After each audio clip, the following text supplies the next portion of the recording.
ब्रह्मानंदं परमसुखदं केवलं ज्ञानमूर्तिं द्वन्द्वातीतं गगनसदृशं तत्त्वमस्यादिलक्ष्यम् एकं नित्यं विमलं अचलं सर्वधी साक्षिभूतं भावातीतं त्रिगुणरहितं सद्गुरुं तं नमामि, सद्गुरुं तं नमामि। साधक को चाहिए कि जब गुरु के पास जाए तो वह धीरे धीरे गुरु की कृपा प्राप्त करके जागृत अवस्था में आ जाए।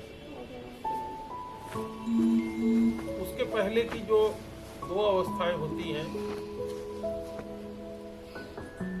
वो साधना में किसी भी तरह से उपयोगी नहीं होती।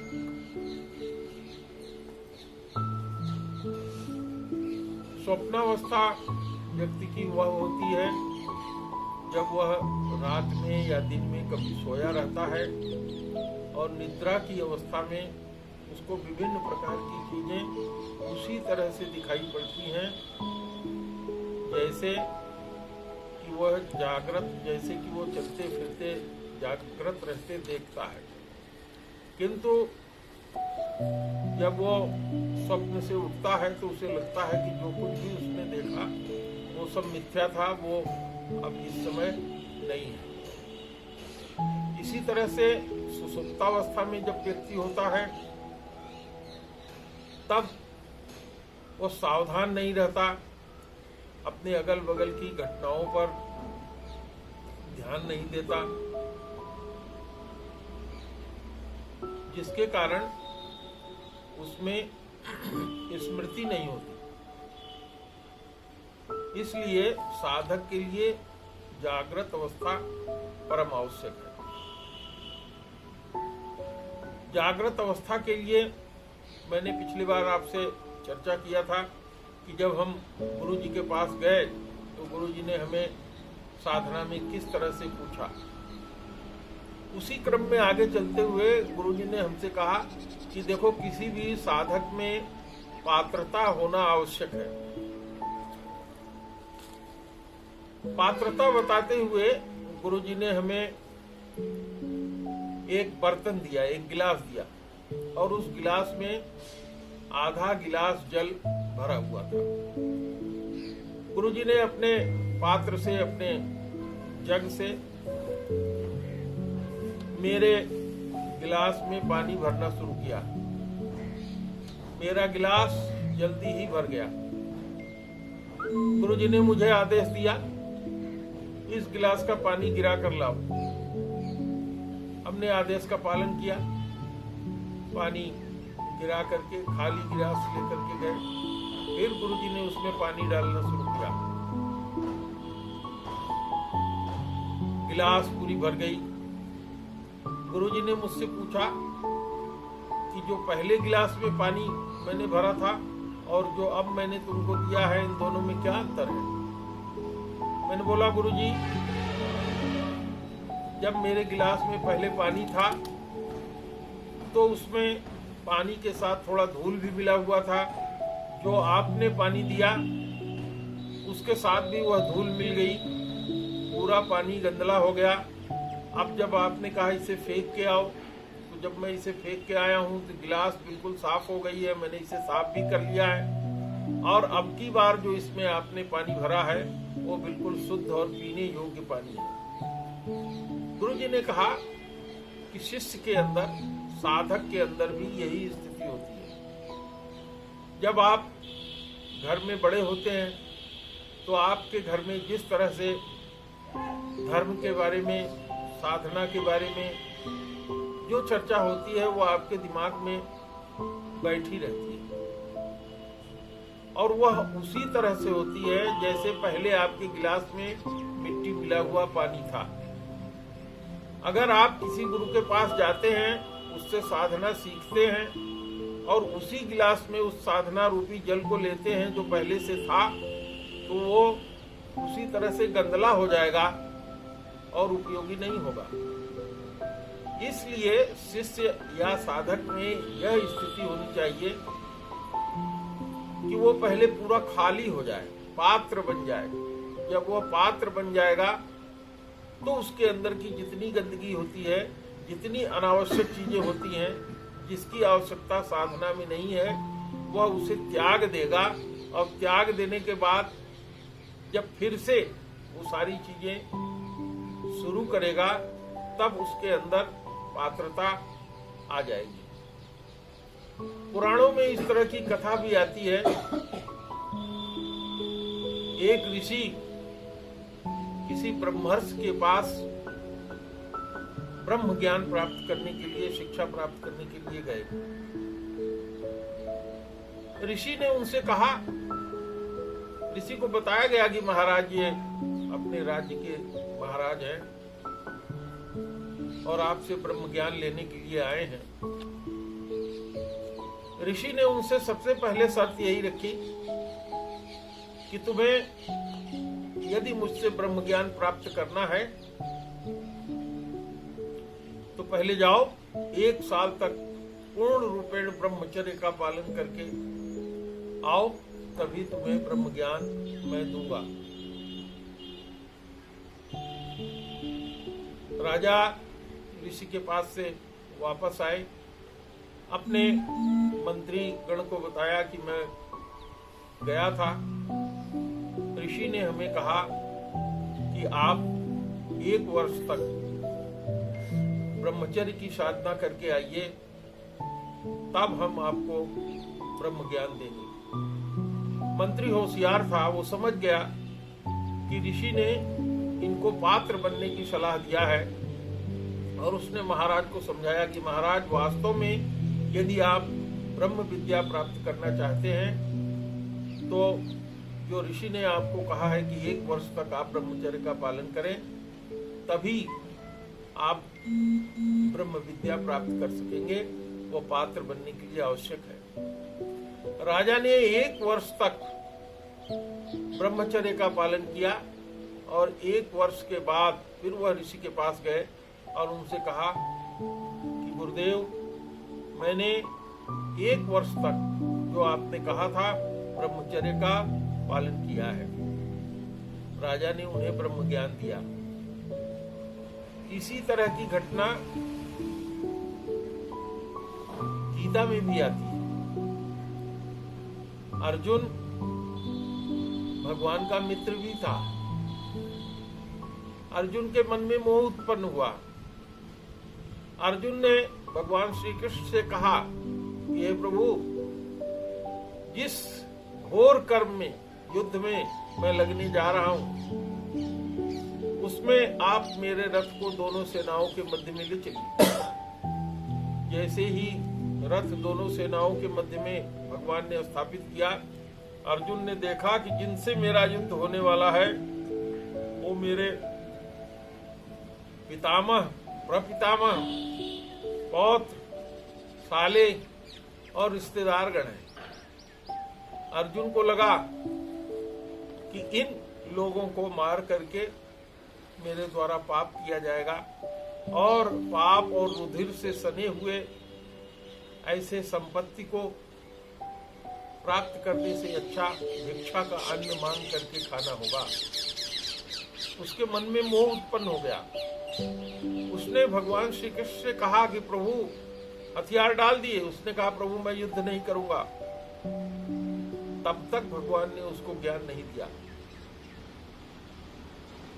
जब उसने भगवान से चर्चा किया और यह कहा कि हे प्रभु, मैं आपका शिष्य हूं और मेरे लिए क्या उचित होगा, यह आप मुझे बताइए।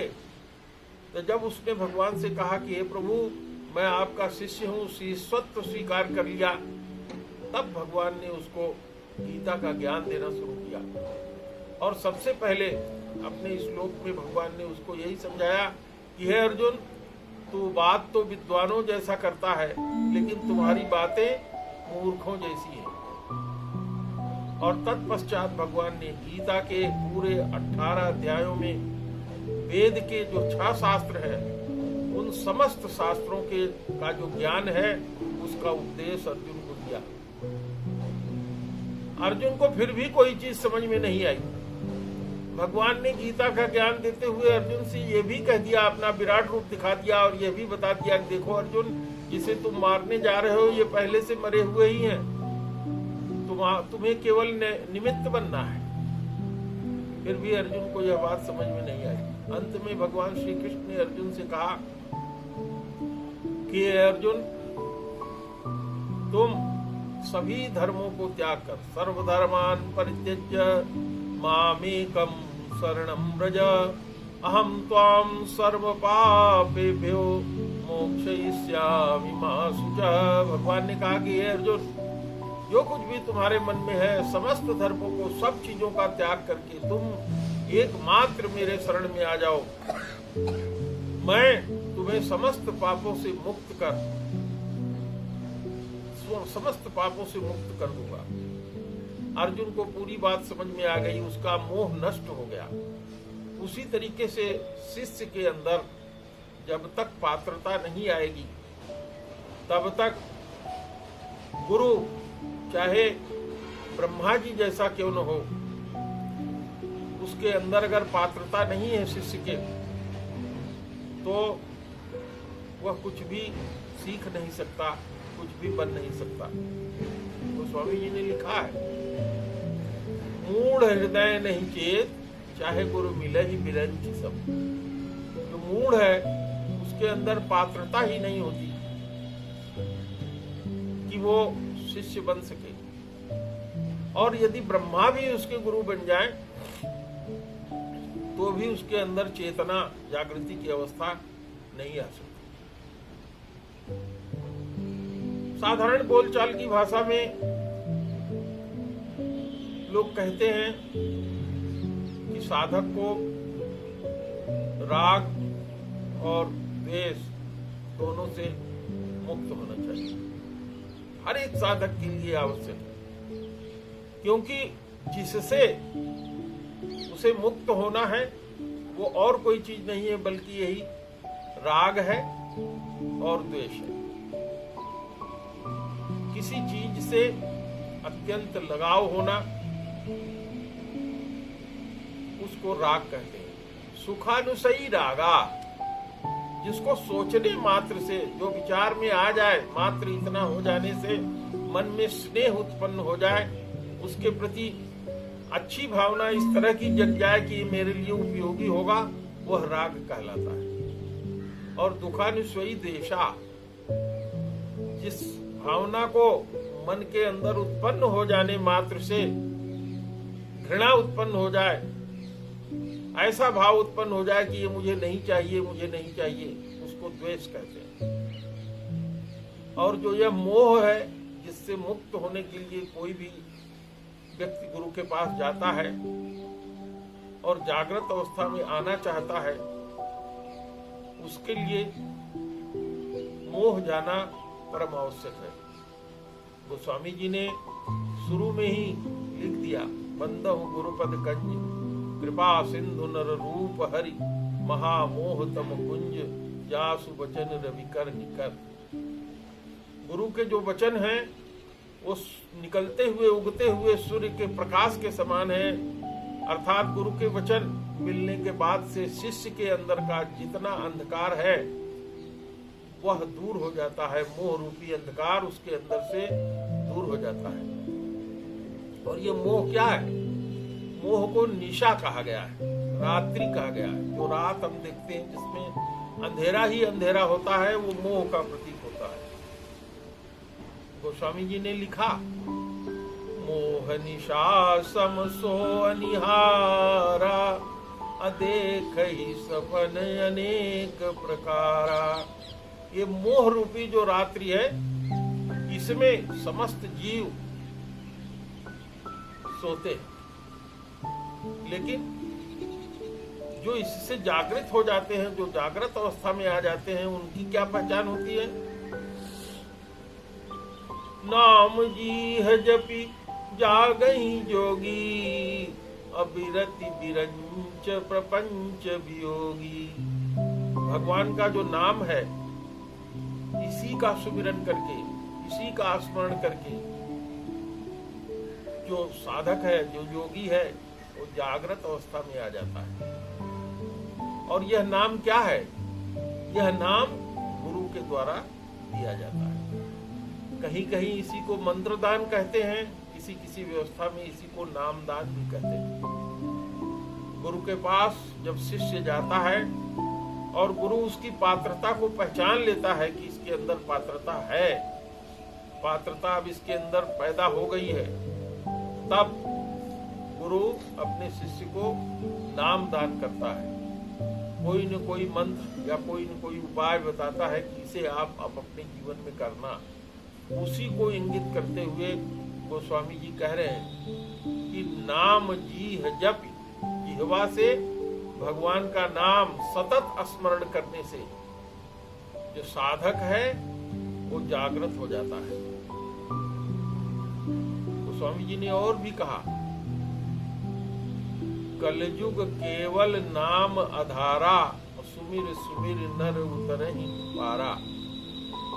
इस कलयुग में, जो इस समय का कलयुग चल रहा है, इसमें नाम ही केवल एकमात्र आधार है साधकों के लिए, जिसका स्मरण करके साधक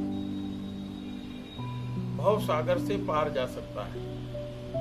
गुरु उसे समझाता है, उसके अंदर पात्रता लाता है, उसके अंदर की जितनी, उसके पात्र के अंदर की, शिष्य रूपी जो पात्र है उसके अंदर की जितनी बुराइयां होती हैं उनको, उस मल को दूर करता है, धो देता है। और धो करके जब उसका मन साफ हो जाता है, निर्मल हो जाता है, तब उस निर्मल मन में भगवान दिखाई पड़ते हैं गुरु की कृपा से। गोस्वामी जी ने कहीं लिखा है, निर्मल मन जन सो मोहि पावा, अमोहि कपट छल छिद्र न भावा। आपके हृदय में यदि कपट, छल, छिद्र, संसार भरा हुआ है तो इसका मतलब क्या हुआ? कि इसका मतलब यह हुआ कि आपके अंदर पात्रता नहीं आई। पात्रता आने के लिए, साधक बनने के लिए आपके अंदर जितने छल हैं, छद्म है, वो सब निकाल करके अपने हृदय को निर्मल करना होगा, साफ करना होगा।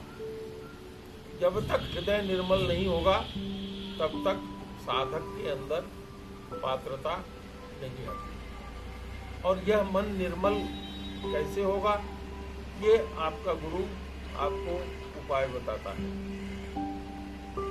आप लोगों से मैंने चर्चा किया कि मुख्यतया 3 मार्ग है साधना में। एक है ज्ञान का मार्ग, दूसरा है भक्ति का मार्ग, और तीसरा है कर्म का मार्ग। ये तीनों मार्ग ऐसे हैं जिससे चल करके साधक भगवत की प्राप्ति करता है। आप लोगों से मैंने चर्चा किया था कि जो अष्टांग मार्ग है, यम, नियम, आसन, प्राणायाम, प्रत्याहार, धारणा, ध्यान और समाधि, ज्ञान मार्ग में भी इन 8 साधनों की आवश्यकता होती है। कर्म मार्ग या जिसको योग मार्ग आप कहते हैं, उसके लिए भी इस 8 साधन की आवश्यकता होती है। लेकिन भक्ति मार्ग के लिए इन साधन की आवश्यकता तो होती है, किंतु भक्ति में किसी तरह की आपको बैठ करके साधना करने की आवश्यकता नहीं होती है। यह मार्ग द्वैत का मार्ग है। इसमें एक उपासक होता है और एक उपास्य होता है। भगवान की हम उपासना करते हैं और हम उपासक होते हैं। हम सेवा करते हैं। भक्ति का मतलब होता है सेवा करना। हम अपने गुरु के बताए रास्ते से चलकर प्रभु की सेवा करते हैं। भिन्न भिन्न तरह से हम अपने मन के अंदर शुद्धता ले आते हैं ताकि हमारे अंदर पात्रता आ सके।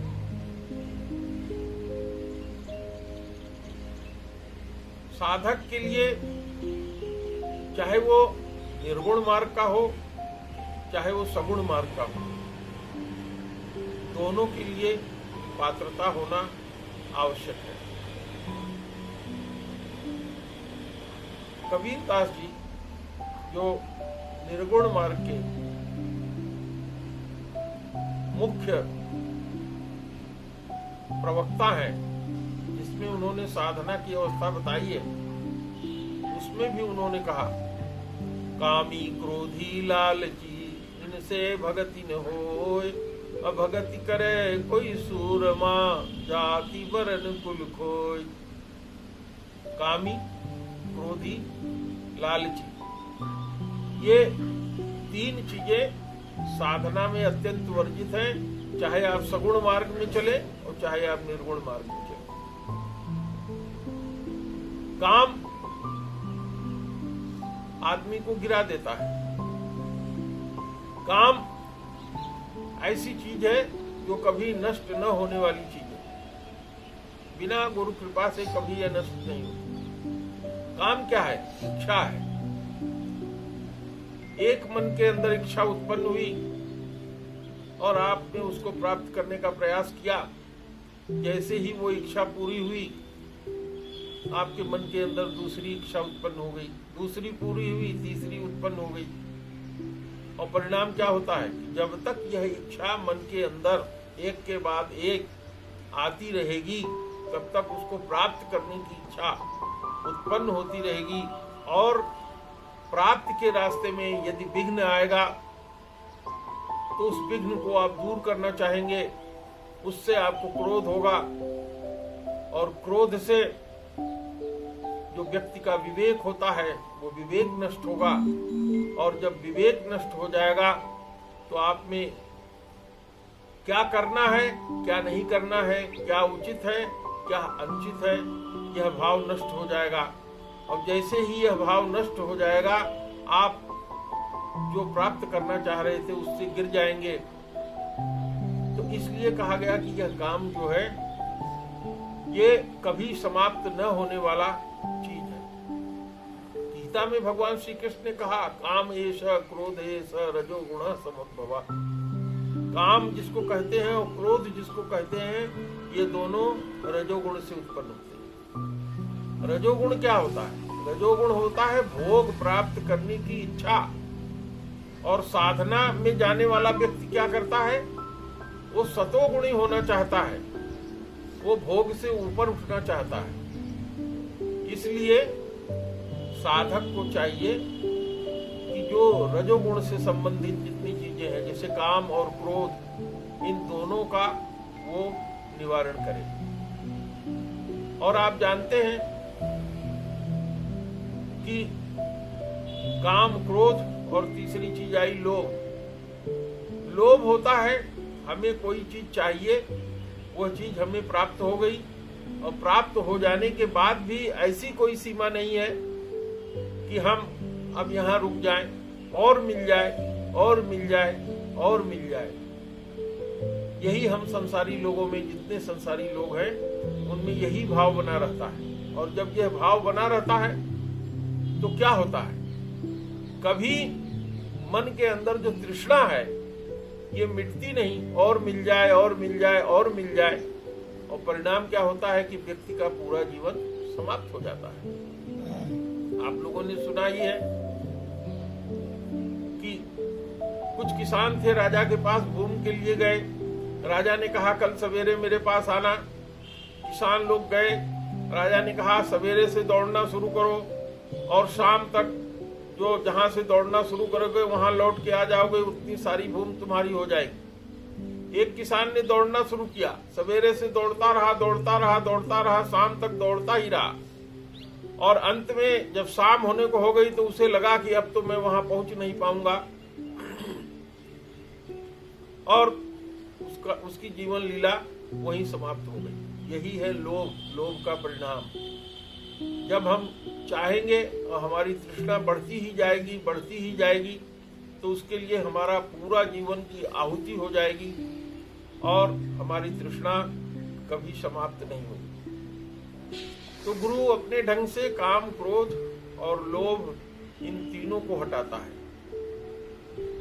और गुरु अपने ढंग से शिष्य के अंदर यह भी पात्रता लाता है कि शिष्य के अंदर जो 5 ज्ञान इंद्रियां हैं, 5 कर्म इंद्रियां हैं, ज्ञान इंद्रियों से प्राप्त होने वाले ज्ञान को, कर्म इंद्रियों से प्राप्त होने वाले ज्ञान को वह प्राप्त तो करे, लेकिन मन के द्वारा इन दोनों पर नियंत्रण रखे।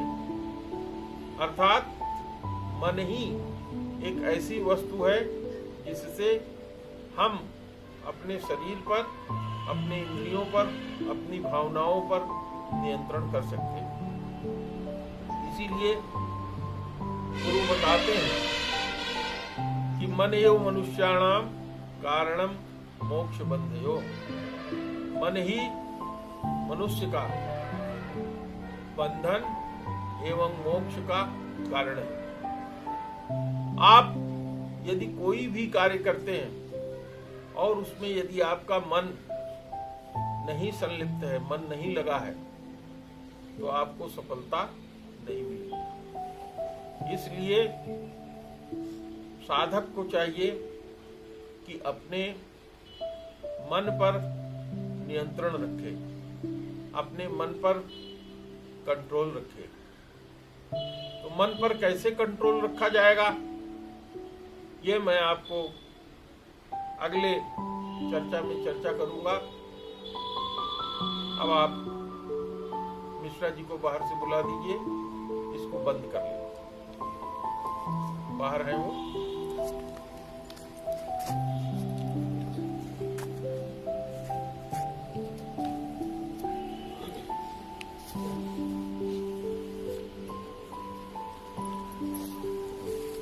अब आप लोग साधना के लिए तैयार हो जाएं, उत्तर की तरफ मुंह करके बैठ जाएं, इधर स्विच कर लें। बंद कर दो दरवाजा,